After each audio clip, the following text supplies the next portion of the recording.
실제로 금리가 오르게 되면 좋은 물건들이 많이 나오니까 이때 사야 된다.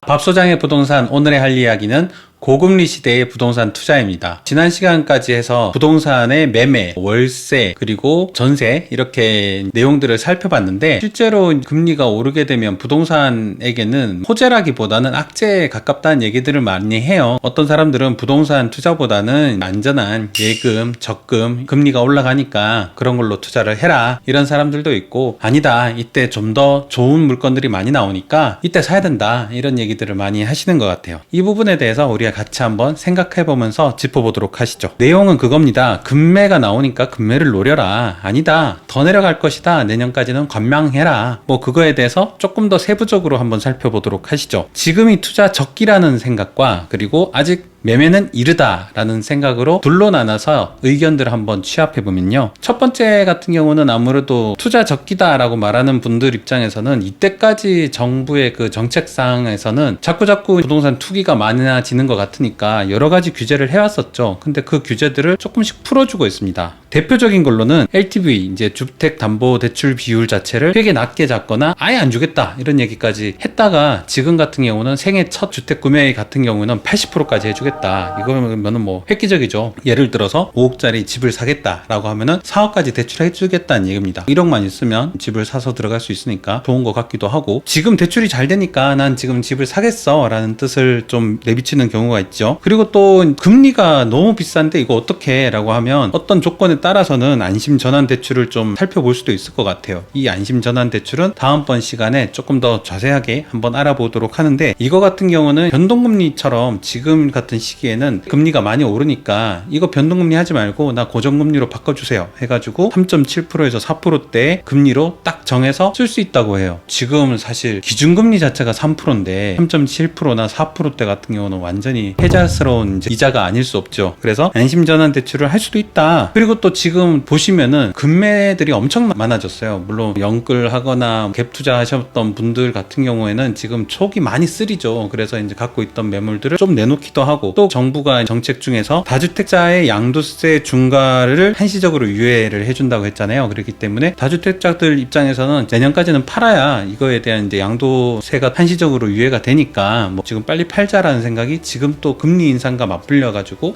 더 못 참겠다라고 팔 수도 있는 상황이 됩니다. 그러다 보니까 싼 매물이 많이 나올 수도 있기 때문에 지금이 투자 적기다라고 생각을 하게 됩니다. 그와 반면에 아직 매매는 이르다라고 생각하시는 분들은, 이자가 지금 말도 아니게 올랐지 않느냐, 지금 집을 내 돈 다 주고 사는 사람이 어딨냐, 그러니까 지금 집을 사지 말고 지금 좀 더 기다려야 된다. 왜냐하면 지금도 벌써 7% 중반대가 넘어가고 있는데 이거 8% 아니야, 연말에 10%도 주택담보대출이 10%까지도 올라갈 수 있지 않겠어? 라고 생각하시는 분들도 있으십니다. 그리고 DSR 규제로 얘기를 할 수밖에 없는데, 총 부채 원리금 상환 비율 규제, 사람들에 따라서 이것들에 대한 부채 비율을 상환할 수 있는 능력에 따라서 비율을 준다, 뭐 이렇기 때문에 대출 한도 자체가 낮지 않냐, 빌리고 싶다고 다 빌릴 수 있는 게 아니라 주택담보대출 비율이 높다고 해도 DSR에 걸리면 빼도 박도 못한다 라고 얘기하는 경우도 있고요. 그리고 집값 하락은 아직 바닥이 아니다. 지금 사실 금리가 아직 정점이 아니지 않느냐, 금리가 정점 찍으면 참고 있었던 사람들 매물 더 나올 거야, 그래 되면 집값 지금보다 더 떨어질 겁니다 라고 예측하시는 분들이 상당히 많아요. 그렇기 때문에 집값이 바닥이 됐을 때 사고 싶다 라고 생각하시는 분들도 있습니다. 그리고 뭐 같은 맥락이긴 하지만 추가 금리가 인상될 것을 이미 예고를 하고 있죠. 미국 같은 경우가 지금 소비자 물가 자체가 이제 8%에서 9%까지 막 계속 오르고 있는 상황에서는 계속적으로 금리를 인상할 것이다 라고 이제 예고를 했잖아요. 그렇기 때문에 연말 같은 경우는 4%가 아니라 4%보다 더 올릴 거라고 예고를 해요. 그렇기 때문에 우리나라도 그거에 걸맞게 지금 더 올라갈지 않을까. 지금 벌써 3%잖아요. 그러니까 스텝을 조금 두 번만 더 밟으면 올해 말에 4%, 내년 초에는 4%를 초과할 수도 있다는 매매에 대한 생각들이 조금 아직은 주저되고 있는 상황이 아닌가 싶습니다. 그럼 투자를 하지 말라는 거냐, 그래도 나는 부동산 투자를 해야 된다 이러잖아요. 주식 시장이 안 좋으면 주식 투자를 안 합니까? 뭐 안 할 수도 있지만 거의 대부분의 주식을 되게 열심히 하시는 분들 보면 지금 하락장일 때 오히려 더 주식을 열심히 하는 분들도 많잖아요. 비수기일 때 오히려 지금 투자를 해야 된다는 생각을 좀 하시는 분들을 위해서, 그러면 세 가지 원칙을 좀 지켰으면 좋겠습니다. 물론 어떤 분들은 5가지 원리를 얘기하시는 분도 있고 뭐 여러 가지 있지만, 몇 가지 우리가 할 수 없는 영역, 뭐 우리가 뭐 예상을 할 수 있는 것도 아니고 그런 부분들은 좀 빼고 그냥 실질적으로 할 수 있는 얘기들만 조금 정리해서 한번 모아봤는데 이렇게 될 것 같습니다. 첫 번째, 부채 비율을 낮게 가져가라. 그거는 뭐 말하면 뭐 입 아프죠. 왜냐면 대출 금리가 비싼데 대출을 많이 하면 안 좋잖아요. 근데 그걸 뭐 누가 모르나. 근데 내가 돈이 없는데, 내가 1억짜리 건물을 사고 싶은데 내가 그 1억이 없는데 대출 받아야 되잖아. 최대한 받아야지. 투자를 할 거면 해야지 라고 생각할 수도 있지만 다른 여러 가지 상황들을 좀 생각해 볼 수도 있을 것 같아요. 이 3고 시대에 맞춰서 지금 부채 비율을 줄일 수 있는 여러 가지 다른 방안들을 생각해 봤으면 좋겠다는 거죠. 이거에 따라서 매매나 임차보다는 공동사업, 이거는 제가 부동산 자체로 보는 게 아니라 어떻게 보면은 내가 매장을 열어서 어떤 사업을 하기 위해서 부동산을 좀 취득해야 되는 경우, 부동산을 월세를 내야 되는 경우, 이럴 때 좀 쓸 수 있는 방법인데요. 지금 같은 시대에는 임차인만 힘든 게 아니라 임대인도 힘듭니다. 왜냐하면 자꾸 공실이 나가고요. 망해서 계속 공실 나오면 서로 힘들거든요. 그러니까 내가 저 공실에 들어갈 때 그냥 거기서는 예를 들어 1억에 2천만 원 주세요 라고 이제 적혀져 있지만 찾아가는 겁니다. 그 자리가 마음에 들면. 그렇게 하면 어떻게 하느냐, 사업 계획서를 보여줘요. 나 이렇게 사업하면은 이거에 대한 수익이 이 정도 나올 수 있다. 그리고 그거에 대한 충분한 밑받침을 보여주고 이렇게 얘기하는 거예요. 자, 그러면 제가 지금 여기서 매출에 10% 드리겠다, 매출에 15% 드리겠다, 이렇게 얘기를 해서 매출에 대한 범주를 어느 정도 설명을 하면 집주인 입장에서는 그러면 여기 시설을 너네가 할래? 그렇다. 그러면 나는 시설을 다 하고 3년간 이 임차 계약을 하자라고 해가지고 3년 동안 수수료 계약으로 해가지고 임대차를 할 수도 있잖아요. 그렇게 되면 내가 그 건물을 인테리어 하는 것만 해도 돈이 많이 드는데 거기에 보증금 묶이죠. 그리고 월세 나가는 거에 대한 부분들 여러 가지들을 그냥 한 방에 해결할 수 있는 그런 솔루션이 될 수도 있잖아요. 그래서 공동사업, 그러니까 수수료 매장으로 쓰는 방법을 한번 제안을 해볼 수도 있을 것 같고요. 그리고 공실 같은 경우에 공실이 오래되면 임대인이 더 마음이 타요. 그렇기 때문에 어떻게 해서든 건물을 갖고 있는 사람들한테 건물을 잘 싸게 내가 얻기를 원한다면 내가 이렇게 사업을 할 테니 열심히 할 테니까 같이 이거에 대해서 우리 상황을 봐달라 라고 해서 렌트프리를 얻어내는 거예요. 뭐 쉽게 말해서 몇 달 접어달라고 얘기하죠. 우리 이거 지금 한 올해 말까지는 한 6개월 남았는데 올해 말까지는 월세 안 내게 해줘. 내가 좀 어려워. 그러니까 렌트프리를 달라. 이 렌트프리에 대해서는 나중에 또 얘기할 시간이 있을 것 같은데 뭐 여러 가지 효과가 있어요. 수익형 부동산 입장에서는 렌트프리 할 돈으로 차라리 월세를 깎아달라. 이거보다는 렌트프리가 임대인한테도 더 좋은 조건입니다. 그리고 핏아웃이라고 해서 사업자 등록증 내서 내가 사업 시작할 때까지는 이거 렌트비 좀 안 받았으면 좋겠다. 이게 핏아웃이에요. 간단하게. TI라고 하는 테넌트 임프루브먼트, 뭐 그냥 우리 쪽에서는 그냥 TI 자금이라고 얘기를 해요. TI 자금 같은 경우는 조금 더 성격이 더 적극적입니다. 어떻게 하는 거냐면 보통 건물 큰 빌딩 같은 경우는 건설이 끝날 때쯤에 어떤 병원 입점 완료, 입점 확정 뭐 이런 거 하거나 아니면 은행 입점 확정 뭐 이런 거, 예전에는 많이 나왔던 게 CGV 입점 확정, 이런 이제 건물들을 많이 보셨을 거예요. 그거 같은 경우는 건물 다 짓기도 전에 어떤 상황인지 누가 알고, 누가 병원이나 이런 은행 아니면은 극장 같은 게 오겠어요. 그런 부분들은 사실은 공실을 빨리 분양하거나 임대를 놓기 위한 낙수 효과를 기대할 수 있는 그런 분들이 있어요. 그러니까 쉽게 말해서 예전에는 은행에 오면 은행만 오는 게 아니라 주변에 다른 것들도 다 보니까 상간에 은행을 유치한다거나, 아니면은 병원 같은 경우도 좋죠. 병원은 이제 많은 분들이 많이 진료를 받으러 그 건물에 오니까 건물 왔다가 뭐 밑에 또 지하에 가서 슈퍼마켓에서 뭐도 사고, 그리고 뭐 약국도 갔다가 뭐 그리고 그 옆에 빵집에서 빵도 사가지고 가는 그런 형태이기 때문에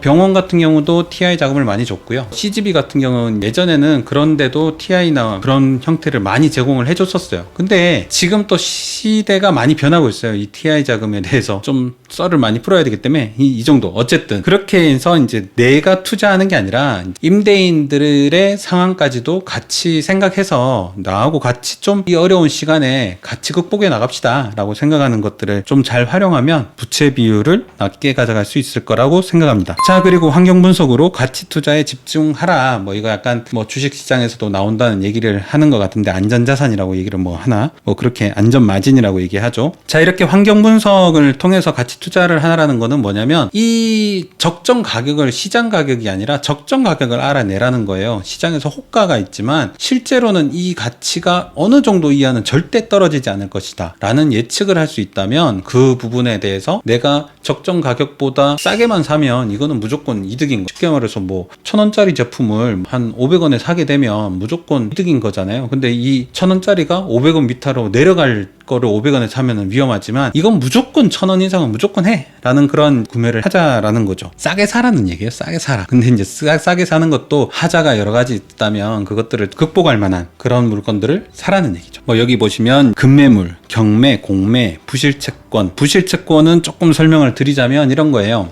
디벨로퍼라고 하죠. 시행사 같은 경우는 이 시행사들이 아파트를 한 500채를 지으려고 하면 그냥 간단하게 시공사 선택해가지고 내가 시공사한테 이거 500채 지어줘 라고 돈은 빡 주고 그러고 지으면 너무나 좋죠. 근데 그렇게 하는 게 아니라 시행사들이 시공사한테 줄 돈이 어디 있습니까? 그 돈 있으면 내가 시공사 하죠. 근데 그 돈을 은행에서 빌릴 수 있는 PF 자금이라고 해요. 프로젝트 파이낸싱이라고 해서 대출을 받아서 그 대출금으로 건물을 지을 수 있도록 건물값도 주고 그리고 땅값까지도 이렇게 일부 좀 내는 경우가 있는데 그렇게 PF 자금을 일으켜가지고 자금을 가지고 막 건물을 짓고 있는데 지금 같은 사태가 터져버린 거예요. 분양 시장이 얼어붙고 미분양 사태가 일어나고 어려워지니까 이 부실채권이 돼버리는 거죠. 왜냐하면 이건 금융이잖아요. 대출을 받아서 아파트를 짓고 있는데 그 아파트가 잘 안 되니까 이 부실채권이 생겨버리는 거죠. 그러면 부동산 부실채권 같은 경우는 몇백억 이상이 돌아다니는 경우가 있어요. 그 대신 내가 이걸 딱 잡아버리면 그 아파트 단지 자체를 내가 헐값에 사버리는 그런 효과도 있기 때문에 부실채권들을 그냥 혼자서 투자하는 경우는 정말 현금 부자 그런 분들은 몇몇 있다고 제가 알고 있지만 그런 것보다도 그것까지도 펀드를 조성해가지고 들어가는 그런 형태가 있다고 해요. 뭐 사실 예전에 IMF 시절에 좀 나왔던 형태로 해서 미분양 아파트들 이런 것들은 동 단위로 사기도 하고 건물 단위로 사기도 하고 이런 형태도 있었고요. 그리고 대물변제라고 해서 이거 뭐냐면 집을 짓고 있는데 집이 제대로 분양이 안 돼요. 분양이 안 되면 집 짓는 사람한테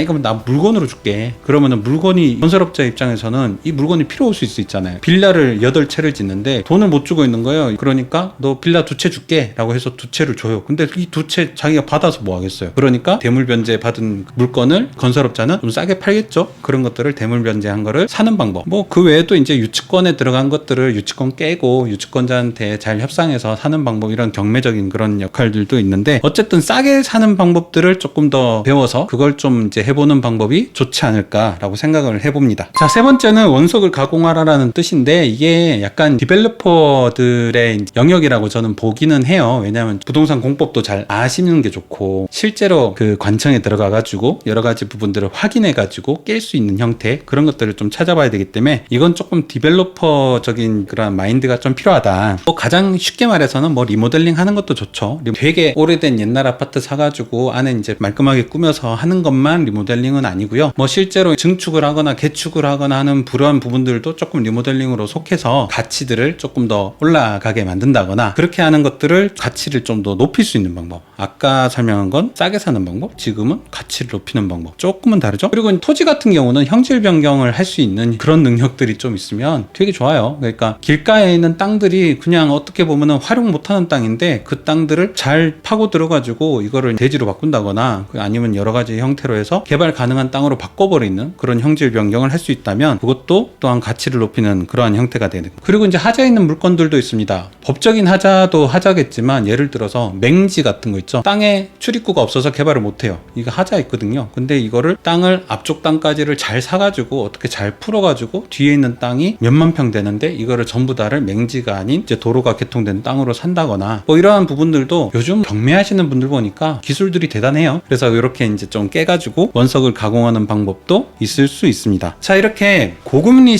시대에도 어떻게 보면은 부동산 투자를 하고 싶으신 분들은 계속 가치를 찾아서 부동산 투자를 하실 수 있을 것 같아요. 그런 부분들이 있지만 또 한편으로는 굳이 그걸 지금 해야 되냐? 지금은 예금도 4% 이상은 이자 받을 수 있는데 사실 이금융권이나 이런 쪽에서 잘만 찾아보시면 뭐 4% 이상 된 거 안 나오겠어요? 왜냐면 담보대출이 지금 10%인데요. 뭐 그러니까 잘 찾아보면 있겠죠. 옛날에 TV를 틀어보면은 지금은 법적으로 그걸 못하게 됐는지 잘 모르겠지만 그래도 광고는 하니까 예전엔 정말 TV 틀어보면은 TV에서 광고의 거의 과반수가 이금융권 대출 상담 그런 이제 광고가 엄청나게 많았었잖아요. 그게 그만큼 살기가 어렵기 때문에 대출에 좀 의지하는 사람들이 많다는 얘기고 지금 또 그런 분위기가 되고 있잖아요. 그래서 지금 여러분들도 이러한 어려운 부분들에 있었을 때 조금 더 투자를 하시거나 아니면은 버티시거나 할 때 힘내셨으면 좋겠고요. 자, 오늘의 영상도 이렇게 유익하셨다면요. 좋아요하고 구독 그리고 알림 설정까지 부탁드리겠습니다. 감사합니다.